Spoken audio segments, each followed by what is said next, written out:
Hello hi dear friends, welcome to Lakshmi Nair's travel vlogs. ഞാനിപ്പോൾ കാറിലിരുന്ന് intro പറയുകയാണ്, കാരണം പുറത്ത് നല്ല മഴയാണ്.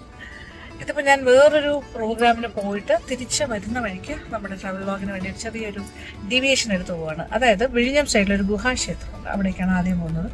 അത് കഴിഞ്ഞിട്ട് നമ്മൾ വെള്ളായണി സൈഡിലൊരു നാടൻ ഒരു ലേഡി നടത്തുന്ന ഒരു നാടൻ കടയുണ്ട്. എന്താ പറയുക, നല്ല സ്വാദുള്ള ഭക്ഷണം ചെറിയ വിലയ്ക്ക് കൊടുക്കുന്ന ചെറിയൊരു സംരംഭം, അവിടെയും കൂടി പോയിട്ടായിരിക്കും നമ്മൾ തിരിച്ചു വയ്ക്കുക. അപ്പോൾ ഇത് നമ്മുടെ ട്രാവൽ വ്ളോഗിൻ്റെ ഭാഗമാണ്. ആ വിശേഷങ്ങളൊക്കെ പങ്കിടാം. അപ്പോൾ ആദ്യം വരുന്ന സ്ഥലം എന്ന് പറയുന്നത് വിഴിഞ്ഞമാണ് സ്ഥലം. വിഴിഞ്ഞം ഭാഗത്താണ്. ഇത് ആർക്കിയോളജിക്കൽ സർവേ ഓഫ് ഇന്ത്യയുടെ കീഴിലുള്ള സംരക്ഷിത സ്മാരകമാണ്. ഇത് ഗുഹാക്ഷേത്രം, വിഴിഞ്ഞം, തിരുവനന്തപുരം ജില്ല. ഇത് ആർക്കിയോളജിക്കൽ സർവേ ഓഫ് ഇന്ത്യയുടെ കീഴിൽ പ്രൊട്ടക്റ്റഡ് സ്മാരകമായിട്ടുള്ള 3 കാര്യങ്ങളാണുള്ളത്. ഒന്ന് ഈ ഗുഹാക്ഷേത്രം വിഴിഞ്ഞത്തുള്ളത്, പിന്നെ ഒരെണ്ണം പരശുരാമ ക്ഷേത്രം, പിന്നെ ഒന്ന് അഞ്ചുതെങ്ങ് കോട്ട. ഇതാണ് ഇവിടെ ഉള്ളത്. അപ്പോൾ ഇതിൽ പറയുന്നത്, ഇവിടെ കറക്റ്റ് ബോർഡൊക്കെ വെച്ചിട്ടുണ്ട്. റോക്കറ്റ് കേവ്, വിഴിഞ്ഞം ഡിസ്ട്രിക്ട്, തിരുവനന്തപുരം. ഒട്ടുമിക്ക ഗുഹാക്ഷേത്രങ്ങളുടെയും നിർമ്മാണം ആയി രാജാക്കന്മാരുടെ കാലത്തായിരുന്നു. പിന്നെ പറയുന്നത് ചേര രാജവംശത്തിൻ്റെ കാലത്താണ്.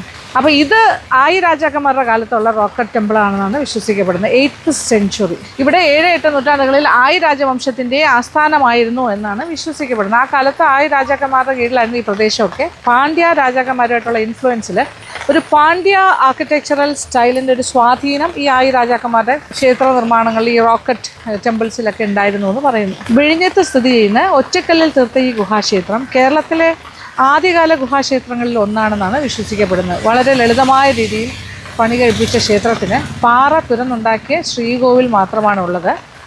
ഇതിൻ്റെ ഉള്ളിൽ 8ാം നൂറ്റാണ്ടിൽ നിർമ്മിക്കപ്പെട്ട വീണാധര ദക്ഷിണാമൂർത്തിയുടേതായ ശില്പം പ്രതിഷ്ഠിച്ചിരിക്കുന്നു. ഗുഹാക്ഷേത്രത്തിൽ പ്രവേശന കവാടത്തിൻ്റെ ഇരുവശങ്ങളിലുമായി പൂർത്തിയാകാത്ത ത്രിപുരന്തക മൂർത്തിയുടെയും നടരാജമൂർത്തിയുടെയും പാർവതിയുടെയും ശില്പങ്ങൾ കാണാം. ഇരു കൈകളിലും അമ്പും വില്ലും ഏന്തി നിൽക്കുന്ന ത്രിപുരാനന്ദക മൂർത്തിയുടെ ശില്പം 8ാം നൂറ്റാണ്ടിലെ ചോള ശില്പ മാതൃകയിലാണ് ഉണ്ടാക്കിയിരിക്കുന്നത്. അതിൻ്റെ ഒരു ഉത്തമ ഉദാഹരണവും കൂടിയാണ്. ത്രിപുരാന്തക മൂർത്തിയുടെ ആ വിഗ്രഹം പണി തീർന്നിട്ടില്ല, ശരിക്കും പറഞ്ഞാൽ പണി പൂർത്തിയാകാത്തതാണ്. 1965 കേന്ദ്ര സർക്കാർ ദേശീയ പ്രാധാന്യമുള്ള സ്മാരകമായി പ്രഖ്യാപിച്ച വിഴിഞ്ഞം ഗുഹാക്ഷേത്രം കേന്ദ്ര പുരാവസ്തു വകുപ്പിൻ്റെ സംരക്ഷണത്തിലാണ്. ശരിക്കും മഴയില്ലാത്ത സമയത്തൊക്കെ വന്നു കഴിഞ്ഞാൽ അത് ഇവിടെ ഇരിക്കാനായിട്ട് ബെഞ്ചസൊക്കെ ഉണ്ട്. ഒരു പാർക്ക് പോലെ തന്നെ സൂക്ഷിച്ചിട്ടുണ്ട്. നോക്കിയ നല്ല നടപ്പാതയും ചെടികളും ഒക്കെ ആയിട്ട് അപ്കീപ്പ് വളരെ നന്നായിട്ടുണ്ട്. വലിയൊരു ആൽമരത്തിൻ്റെ ചോട്ടിലാണ് ഈ ഒരു റോക്കറ്റ് ടെമ്പിൾ, ഈ ഒരു ഗുഹാക്ഷേത്രം. നല്ല ആംബിയൻസ് വെച്ചാൽ മഴയാണെങ്കിലും ഒരു ഗുഹാക്ഷേത്രവും അല്ലേ.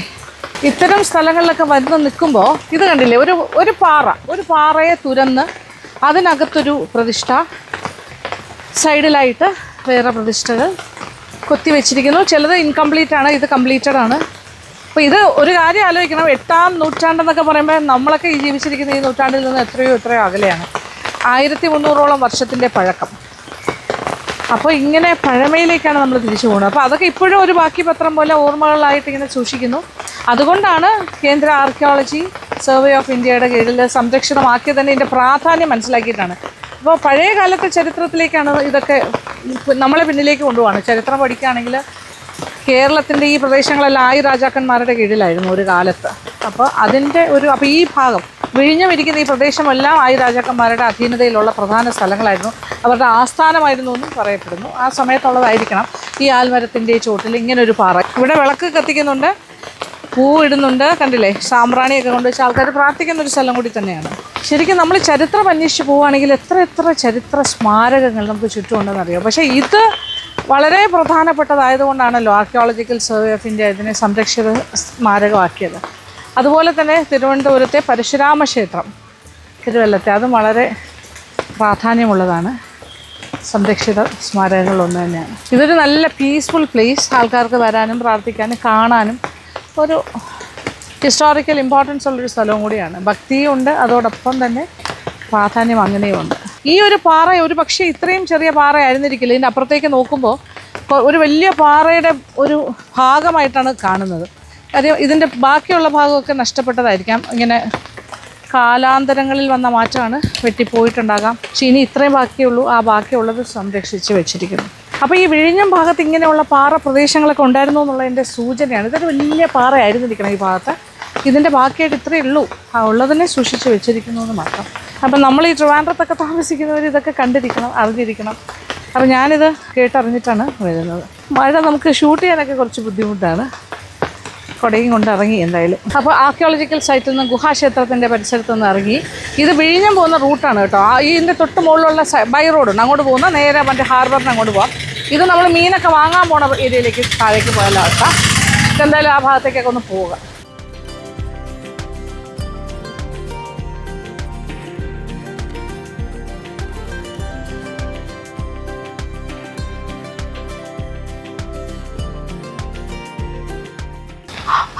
നമ്മൾ വിഴിഞ്ഞം ബോട്ട്സൊക്കെ വരുന്ന മീൻപിടുത്തത്തിൻ്റെ ആ ഭാഗത്തേക്ക് എത്തും. Beautiful view. ഈ ഒരു വ്യൂ കണ്ടു നോക്കിയേ, വിഴിഞ്ഞം ഫിഷിംഗ് ഹാർബറിൻ്റെ ഒരു വ്യൂ ആണ് നമ്മളിപ്പോൾ കാണുന്നത്. ഇവിടെ നോക്കുമ്പോൾ ഇവിടെ നിന്നാണ് ബോട്ടിൽ മീനൊക്കെ പിടിച്ചിട്ട് ഇവിടേക്കാണ് വരുന്നത്, അതിൻ്റെ വലകളിൽ.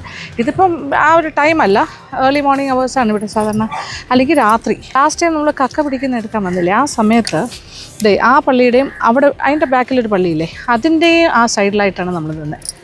അത് അപ്പുറം കടലാണ് കേട്ടോ. ഇതുപോലത്തെ ശാന്തമായി കിടക്കുന്ന ഭാഗമല്ല ഇത്. ബോട്ട്സ് ലാൻഡിങ് ആൻഡ് പോകുന്നു വരുന്നു എന്നുള്ള സ്ഥലമാണ് ഇത്, ഫിഷിംഗ് ഹാർബർ ഏരിയ. അതിനപ്പുറത്ത് ഭയങ്കര തിരമാലകളും ഒക്കെ ആയിട്ട് അവിടെ എല്ലാം പുലിമുട്ട് കൊണ്ട് ഇങ്ങനെ കംപ്ലീറ്റ് കല്ലുകൾ, ഈ ഒരു പ്രത്യേക ഷേപ്പിലുള്ള കല്ലുണ്ടല്ലോ, അത് വെച്ചിട്ട് പുലിമുട്ടെന്നാണ് പറയുന്നത്. അത് വെച്ചിട്ടാണ് ഈ കടൽപ്പാലമൊക്കെ ഉണ്ടാക്കണ പോലെ അതിങ്ങനെ ക്ലോസ് ചെയ്ത് വെച്ചിരിക്കുന്നു. ഇവിടെ നോക്കിയാൽ എത്ര ഭംഗിയുള്ള കാഴ്ചയാണ്. 3 പള്ളി, ഇവിടെ 2 പള്ളി നല്ല വിസിബിളാണ്, ഒരു പള്ളി അതിൻ്റെ അപ്പുറമാണ്. പിന്നെ എല്ലാ ഫിഷിംഗ് ബോട്ട്സ്. ഇവിടെയാണ് ഫിഷിംഗ് ഹാർബർ വിഴിഞ്ഞം, പ്രധാന സ്ഥലത്താണ് ഞാൻ നിൽക്കുന്നത്. ഇപ്പോൾ സമയം വലിയ തിരക്കില്ലാത്ത സമയമായിട്ട് ഇവിടെ നിന്ന് കാര്യങ്ങളും. അങ്ങോട്ട് നോക്കിക്കോളൂ, അതാണ് ഇവിടുത്തെ അദാനി പോർട്ട്. അദാനി പോർട്ടാണ് നമ്മുടെ ആ സൈഡിൽ കാണുന്നത്. ഈ തിരുവനന്തപുരം സിറ്റി വേറെ ലെവലിലേക്ക് മാറിക്കൊണ്ടിരിക്കുന്നതിൻ്റെ ഒരു പ്രധാന കാരണം ഇനി അദാനി പോർട്ടായിരിക്കും. ഇത് ഭയങ്കര ഡെവലപ്മെൻറ്റ് ട്രിവാൻഡ്രത്തിനുണ്ടാകാൻ പോകുന്നത് ഈ ഒരു പോർട്ടിൻ്റെ സാന്നിധ്യമാണ്. നമ്മൾ മറ്റേ നിരാമായ എന്നുള്ള റിസോർട്ടിൽ അവിടെ നിന്ന് നോക്കുമ്പോൾ അത് അപ്പുറമാണ്, അവിടെ നിന്നുള്ള വ്യൂ ആണ്. അവിടെ നിന്നുള്ള ഹാർബറിൻ്റെ ഈ ഒരു പോർട്ടിൻ്റെ വ്യൂ കിട്ടും. ഇത് ഇവിടെ നിന്നുള്ളൊരു വ്യൂ ആണ് ഞാനിപ്പോൾ കാണിക്കുന്നത്. നല്ല ഭംഗിയല്ലേ? പിന്നെ അതിൻ്റെ ഭാഗത്ത് അവിടെ ഒരു ചെറിയൊരു ഫിഷിംഗ് ഹാർബർ പോലെ, ഹാർബർ അല്ല ആക്ച്വലി, ആ ഭാഗത്ത് മീനിൻ്റെ ലേലമൊക്കെ നടക്കുന്നൊരു ഭാഗമുണ്ട് ആ സൈഡ്. ഈ സമയത്ത് ചില ഒറ്റപ്പെട്ട ഒരു 5-6 ബോട്ടൊക്കെ പോയിട്ട് വരും. അത് വൈകുന്നേരങ്ങളിലുള്ള മീൻ ലേലത്തിൻ്റെ ആ ഭാഗമാണ്. അവിടെ നമ്മൾ പോയി ലേലത്തിൽ വാങ്ങിച്ചിട്ടുണ്ട് ഒരു ദിവസം രാത്രി. അത് പഴയ ഒരു വീഡിയോയിൽ ഞാൻ ചെയ്തിട്ടുണ്ട്. അദാനി പോർട്ടിൽ കണ്ടെയ്നറിൽ വന്ന സാധനങ്ങളൊക്കെ ഇങ്ങനെ അകത്തേക്ക് എടുക്കുന്ന കാഴ്ച കാണാൻ പറ്റും. കണ്ടെയ്നറിൽ പോയി സാധനങ്ങൾ എടുത്തിട്ട്, അതായത് കാർഗോ ട്രാൻസ്ഫറിങ് ആണ് ഇപ്പോൾ അവിടെ നടക്കുന്നത്.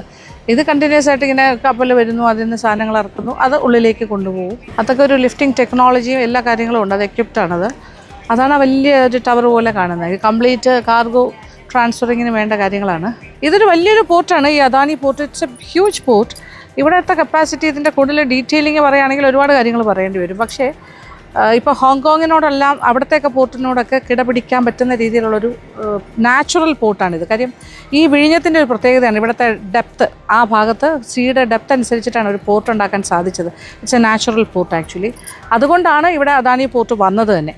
പിന്നെ ഇവിടെ വലിയ വലിയ കാർഗോ ഷിപ്സ് വന്നിട്ട് കണ്ടെയ്നേഴ്സ് ഇറക്കി വെച്ചിട്ട് പിന്നെ വേറെ കപ്പലുകളിലേക്ക് ഇത് മാറ്റുന്നതും കയറ്റുന്നതും ഇറക്കുന്നതും ഒക്കെ ഇവിടെയാണ് നടക്കുന്നത് പ്രോസസ്സ്. ഫുൾ യൂണിറ്റാണ് ഇവിടെ പ്രവർത്തിച്ചുകൊണ്ടിരിക്കുന്നത്. ഇവർ പോവാണ് കേട്ടോ കടലിലേക്ക് ഫിഷിങ്ങിന്. അവരാവശ്യമുള്ള വെള്ളം ആണ് 10 മണിക്കേ എത്തുള്ളൂ നാളെ രാവിലെ. അയ്യോ, അവർക്ക് ആവശ്യമുള്ള ഭക്ഷണം എല്ലാം കൊണ്ടുപോവാണ്. വെള്ളം, കോൾഡ് സ്റ്റോറേജ്, ഫ്രീസർ യൂണിറ്റൊക്കെ അതിനകത്തുണ്ട്.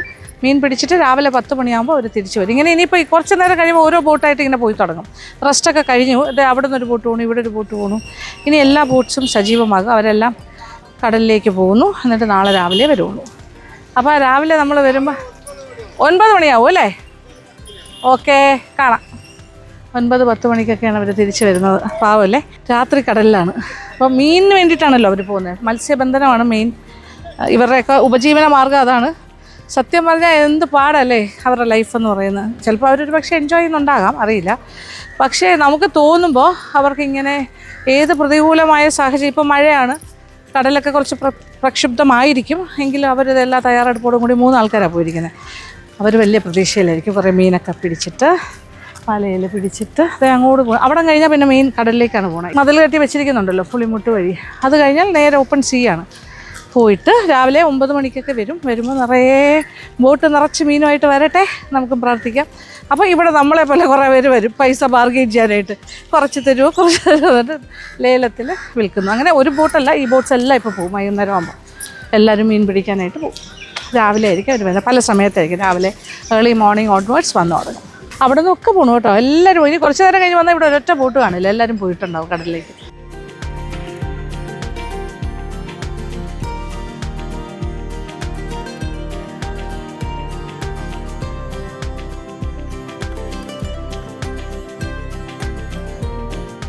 അപ്പോൾ നമ്മൾ വിഴിഞ്ഞത്തിൻ്റെ ഒരു അപ്പുറത്തെ സൈഡിൽ നിന്നിട്ട് ഇപ്പുറത്തെ സൈഡിൽ ഒരു പള്ളിയുടെ സൈഡിലേക്ക് തിരിച്ചു വന്നു, കറങ്ങി ഇങ്ങോട്ട് വന്നു.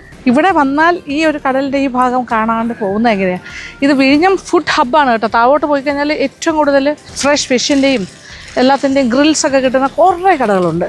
ഇത് വൈകുന്നേരം ഇപ്പോൾ സമയം ഏകദേശം 5:45 പക്ഷേ ഇത് മഴക്കോളായതുകൊണ്ടാണ്, മഴ വന്നും പോയി ഇരിക്കുന്നതുകൊണ്ടാണ് ഇങ്ങനെ ഒരു ഇത്. ഈ ഭാഗത്താണ് നമ്മൾ ചിപ്പി അഥവാ നമ്മുടെ കല്ലിമെക്ക ആൾക്കാർ മുങ്ങിപ്പിടിക്കുന്ന കാഴ്ചകൾ കണ്ട സ്ഥലമാണ്. ഇത് ഈവനിങ് ടൈം. ഇവിടുത്തെ വൈബ് വേറെയാണ്. ഇന്ന് മഴ ആയതുകൊണ്ട് കുറച്ച് വൈബ് കുറവാണ്, ആൾക്കാർ കുറവാണ്. അല്ലെങ്കിൽ ഭയങ്കര റഷാണ്. ഒരു ഐസ്ക്രീമൊക്കെ വാങ്ങിച്ച് കഴിച്ച് നടക്കാം. ഇങ്ങനെ ലൈറ്റ് ഹൗസ് കാണാനാണ് നിങ്ങൾ നടന്നു വരുന്നത്. ഇതേ ലൈറ്റ് ഹൗസ് ഏരിയ കുറച്ചുകൂടെ അടുത്ത് കാണാം. ലൈറ്റ് ഹൗസ് അതിൻ്റെ തൊട്ടടുത്തായിട്ട് കുറച്ച് ഹോട്ടൽ പ്രോപ്പർട്ടീസ് ഉണ്ട്. അത് കഴിഞ്ഞിട്ടൊരു കുന്നിൻ്റെ മുകളിൽ ഇരിക്കുന്ന പോലെ ഒരു ഓടിട്ടൊരു ബിൽഡിംഗ് ഉണ്ടോ, അതാണ് ഇവിടുത്തെ ഗവൺമെൻറ് ഗസ്റ്റ് ഹൗസ്. അതൊരു ബ്യൂട്ടിഫുൾ പ്രോപ്പർട്ടിയാണ്. പക്ഷേ സർക്കാർ ഉദ്യോഗസ്ഥർക്ക് മാത്രമേ അവിടെ താമസിക്കാൻ പറ്റുള്ളൂ. ഗവൺമെൻറ് ഗസ്റ്റ് ഹൗസാണ്. അവിടെ സിനിമ ഷൂട്ടിംഗ് എല്ലാം ഒരുപാട് നടന്നിട്ടുണ്ട്. ശ്രീവിദ്യ നെടുമുടിവേണിയെല്ലാം അഭിനയിച്ച ആ ഒരു മൂവിയൊക്കെ അവിടെയാണ് ഷൂട്ട് ചെയ്തത്. മോഹൻലാൽ അഭിനയിച്ച മൂവിയും അവിടെ ഷൂട്ട് ചെയ്തിട്ടുണ്ട്. ചിപ്പി ഇപ്പോഴും ചിപ്പി എടുക്കുന്നുണ്ട് കേട്ടോ ആൾക്കാർ. ഈ സൈഡിലൊക്കെ വൈകുന്നേരം ഈ പാറയുടെ അവിടെ ഇരുന്നിട്ടേ എന്തൊക്കെ കാണാമെന്നറിയാം ഇവിടെ വന്ന് നിന്നാൽ.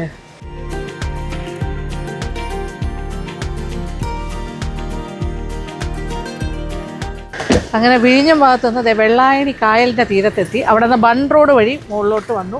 ഒരു ചെറിയൊരു കടയാണ് കേട്ടോ, ദേവു തട്ടുകട. ഒരു ചെറിയൊരു എന്താ പറയുക, പഴം ചിപ്സ് അങ്ങനെ കുറേ മുറുക്കാൻ കട പോലെയുള്ളൊരു ചെറിയ കാര്യങ്ങളുണ്ട്. കുറച്ച് ചെറിയ സ്റ്റേഷനറിയൊക്കെ അതിനകത്താണ്. അവരുടെ വീട്ടിലുണ്ടാക്കുന്ന ഭക്ഷണമാണ്. ചെറിയ ആണല്ലേ, കഴിക്കാൻ കൊടുക്കുന്നത് ഇവിടെ തന്നെയാണ്. തൊട്ട് താഴെയുള്ള വീടാണല്ലേ? ഓ അത് തന്നെ. ഓക്കെ, ഇത് വീട് താഴെ, മേളില് കട, ദേവു തട്ടുകട. വാടകയ്ക്കാണ് അല്ലേ? വവ്വാമൂല. കൊള്ളാം. ഇവിടെ തന്നെ ഈ റൂമിനകത്ത് തന്നെ ഒരു ടേബിൾ സെറ്റ് ചെയ്യും. ഇവിടെ പലവ്യഞ്ജന സാധനങ്ങളും മുട്ടായി, ബിസ്ക്കറ്റ് അങ്ങനത്തെ കാര്യങ്ങൾ, കുറച്ച് അങ്ങനെയൊക്കെയുള്ള കാര്യങ്ങളൊക്കെ ഉണ്ട് ഇവിടെ. ഇതാണ് വീട് കേട്ടോ. വീടിൻ്റെ തൊട്ട് മേളിൽ ഇത് പക്ഷേ റെൻറ്റിനാന്ന് പറഞ്ഞു, ഒരു ഷോപ്പ് വാടകയ്ക്ക്. ഇവിടെ അയൽവാസി വാടക വരെ പറഞ്ഞു തന്നിട്ട് പോകും. പുള്ളിക്കാരിയുടെ ഫ്രണ്ടാണ്. അതേ പോകും. വൈകുന്നേരം 7 മണി തൊട്ടാണ് ഇവിടെ സാധാരണ ബിസിനസ് സ്റ്റാർട്ട് ചെയ്യുന്നത്. 6:30 7 എല്ലാ ദിവസവും കുറച്ച് കാര്യങ്ങൾ, അതായത് ചിക്കൻ കറിയും ചിക്കൻ പെരട്ടും ബീഫ് വരട്ടും. പിന്നെ അതിൻ്റെ കൂടെ ദോശയാണോ? ദോശയുണ്ട്, രസവടയുണ്ട്. ഓ എല്ലാം ഉണ്ട്.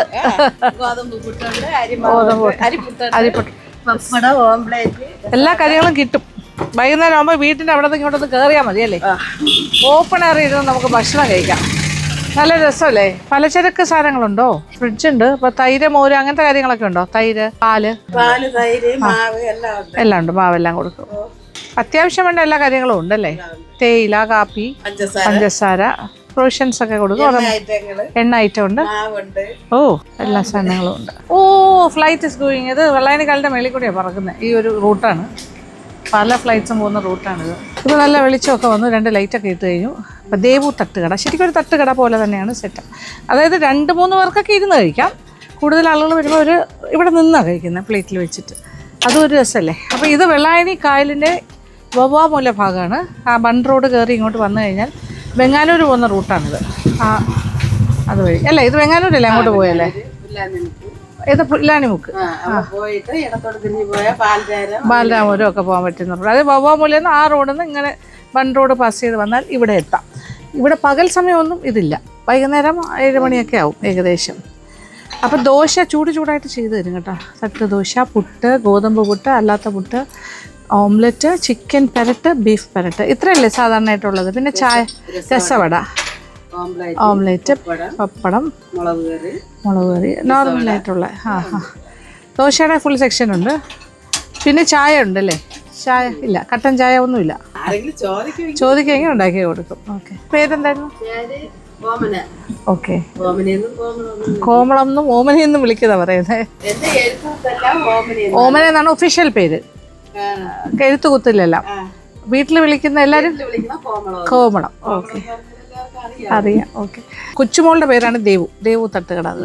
ഇതൊരു സ്വയം പര്യാപ്തത ആണ് ഇതിൻ്റെ മെയിൻ കാര്യം. പകല് ഈ ഷോപ്പുണ്ട്, ഇവിടെ പ്രൊവിഷൻ സാധനങ്ങളും അത്യാവശ്യം എല്ലാ കാര്യങ്ങളും കിട്ടും. പിന്നെ ഇത് പറഞ്ഞൊരു സ്വയം തൊഴിൽ കണ്ടെത്തി ചെയ്യുന്നൊരു കാര്യമാണ്. ഇപ്പോൾ കണ്ടില്ലേ, വൈകുന്നേരം ആയിക്കഴിഞ്ഞാൽ ഈ തട്ടുകട ഇപ്പോൾ ഇത് അറിഞ്ഞറിഞ്ഞ ആൾക്കാർ വന്നുകൊണ്ടിരിക്കുന്നതാണ്. ഒരുപാട് സൗകര്യങ്ങളൊന്നുമില്ല ഇരിക്കാനൊന്നും, പക്ഷേ ഇതൊരു റസ്റ്റിക് സെറ്റപ്പിൽ ഇത് എല്ലാവർക്കും ഇഷ്ടപ്പെടും. ഭയങ്കര നാടൻ ഭക്ഷണം, വീട്ടിലെ ഭക്ഷണം പോലെ അവർ ഉണ്ടാക്കി തരുന്നു, ചൂട്. അപ്പോൾ ചെറിയ കുട്ടികൾ, യങ്സ്റ്റേഴ്സൊക്കെ വന്നു കഴിഞ്ഞാൽ അവരുടെ അമ്മയുടെ കയ്യിൽ നിന്ന് ഭക്ഷണം ഉണ്ടാക്കി കഴിക്കുന്ന പോലെ കഴിക്കാം. എനിക്ക് ഒരു 2 ദോശയും ഒരു ഓംലെറ്റും പിന്നെ ചമ്മന്തിയൊക്കെ ഉണ്ടല്ലോ അതിൻ്റെ കൂടെ, രസവട, ഇത്ര ആദ്യം. അത് കഴിഞ്ഞ് നമുക്ക് ചിക്കൻ പെരട്ടും പുട്ടും കൂടെ കഴിക്കാം. കോമ്പിനേഷൻസ് എല്ലാം കാണാമല്ലോ.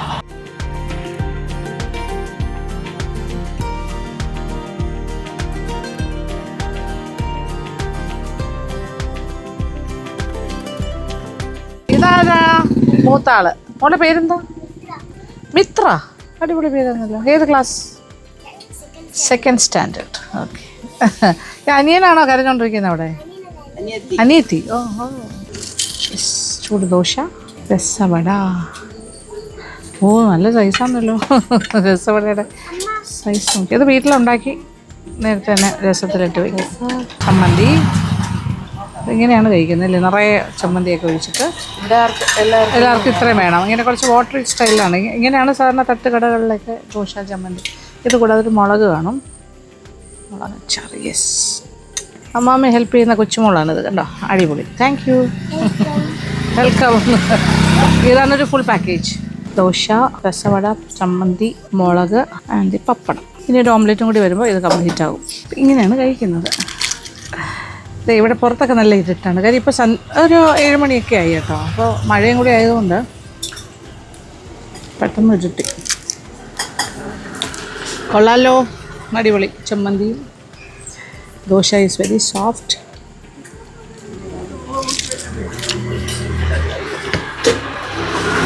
ഇതാണ് എരിവുള്ള ചമ്മന്തി. മുളക് ചമ്മന്തിയും.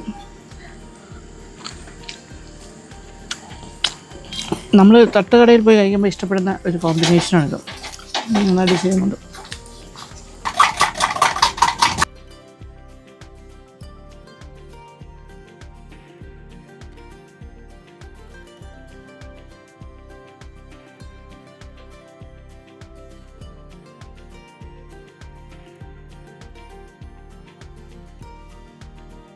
തട്ടുകടയിൽ നിന്നും നമ്മൾ ചൂട് ദോശ കഴിക്കും. ഭയങ്കര സിമ്പിൾ ഫുഡാണ്, പക്ഷേ ഭയങ്കര എന്താ പറയുക, നമ്മുടെ ഗട്ട് ഫ്രണ്ട്ലി ആയിട്ടുള്ള ഏറ്റവും വയറിന് ഏറ്റവും സുഖകരമായ ഒരു അനുഭവം കൊടുക്കുന്നതാണ് ഇങ്ങനത്തെ ഭക്ഷണമൊക്കെ.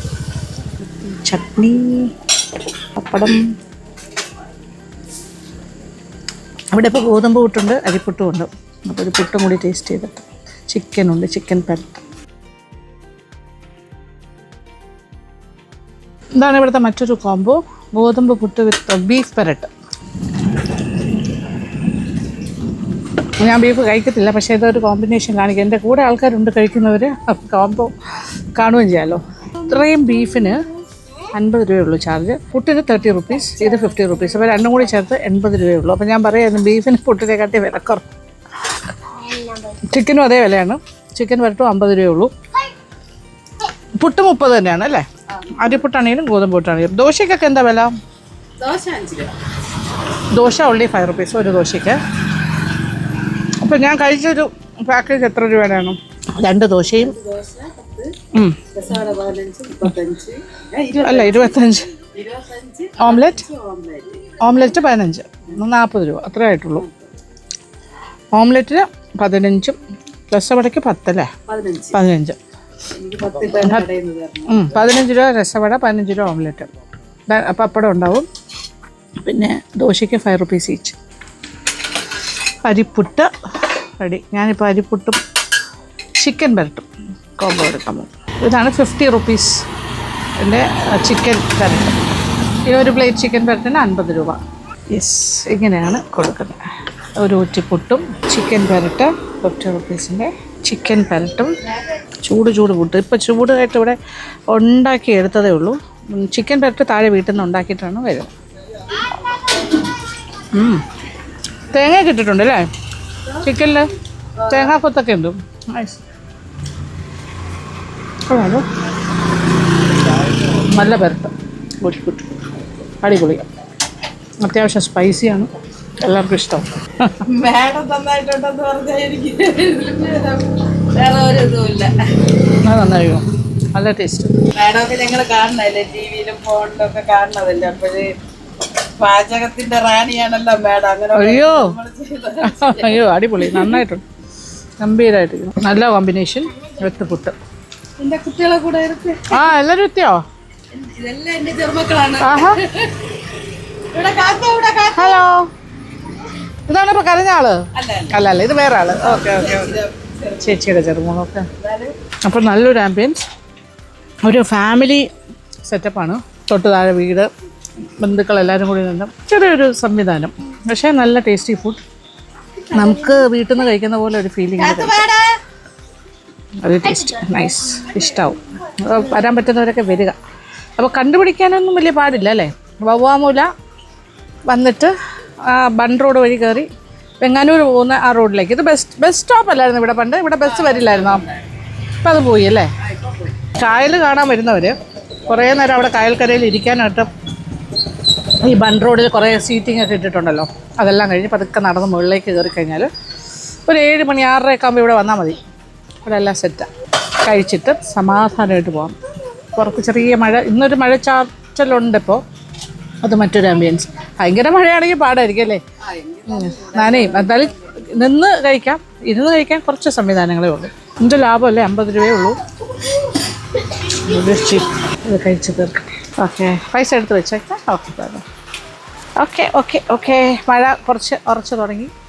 അപ്പോൾ ഇനി രാത്രി യാത്രയില്ല. അപ്പോൾ ഇനി ഇവിടെ നിന്ന് ഇറങ്ങുന്നു. അപ്പോൾ വരിക എല്ലാവരും ദേവു തട്ടുകടയിലേക്ക്. ഈ വെള്ളായണി കായൽ കാണാൻ വരുന്ന ആൾക്കാർ വവ്വാമൂല വരികയാണെങ്കിൽ ഇവിടെ ഒരു ബൺ റോഡ് അല്ലേ, ഇവിടെയാണ് നടുക്ക് ഇങ്ങനെ ആൾക്കാർക്ക് ഇരിക്കാനൊക്കെ സീറ്റൊക്കെ ഇട്ടിട്ടുണ്ട്.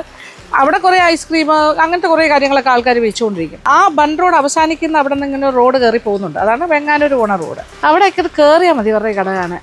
നല്ല വീട്ടിലുണ്ടാക്കുന്ന ഭക്ഷണം ഇവിടെ ഉണ്ടാക്കി തരും. ദോശയും ചമ്മന്തിയും രസവടയും പിന്നെ പെരട്ട്, ചിക്കൻ ബീഫ് എല്ലാം 50 രൂപയേ ഉള്ളൂ പെരട്ടിന്. പുട്ടുണ്ട്. അങ്ങനെ നല്ല ഹോംലി ഫുഡ് കഴിക്കാം ചൂടായിട്ട്. ചിരിച്ചോണ്ടിരിക്കുന്നത് ഭയങ്കര ഹാപ്പി ആയിട്ട്. തൊട്ട് അടുത്തല്ലേ വീടും കടയൊക്കെ ഒന്ന് തന്നെയാണ്. അപ്പോൾ ഞാൻ വന്നപ്പോൾ ഈ ഒരു മഴയത്താണ്.